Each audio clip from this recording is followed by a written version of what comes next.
அன்பு வணக்கம். உங்கள் மா. திருவள்ளுவர். தொடர்ந்து நாம் கவிதையோ கருத்தோ கண்டும் கேட்டும் வருகிறோம். அதனைத் தொடர்ந்து இன்று நேற்றைய தொடர்ச்சி. தனித்தன்மையை ஒருவன் உணர்ந்தால் இந்த தரணியே அவனை அறிந்து கொள்ளும்.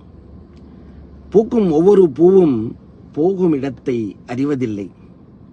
அது மண்ணுக்கோ மன்னனுக்கோ கடவுளுக்கோ அல்லது கல்லறைக்கோ கூட செல்லலாம். எங்கு வேண்டுமானாலும் செல்லக்கூடும். போகும் இடம் வெவ்வேறாயினும் அதனதன் தனித்தன்மையை எவ்விடத்தும் இழந்து விடுவதில்லை பூக்கள்.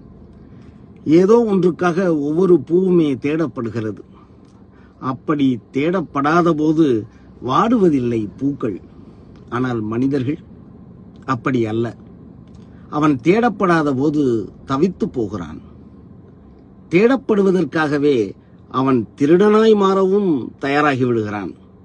ஆனால் அதற்கு தேவையில்லை. தன்னைத்தானே தேடி தனது தனித்திறனை தனித்தன்மையை உணர்ந்து கொண்டு விடும்போது தரணியே அவனை தேடி வந்து விடுகிறது. தன்னை தன் தனித்திறனை தனித்தன்மையை உணர முற்பட்டு ஆழ்ந்து சென்றால் தானே வெளிப்படுவான். தன்னை இந்த தரணியும் உணருமாறு. சரி, நமது தனித்தன்மைதான் என்ன? கண்டுகொண்டு கூர்தீட்டிக் கொள்வோம். யார் என்ன சொன்னால் என்ன?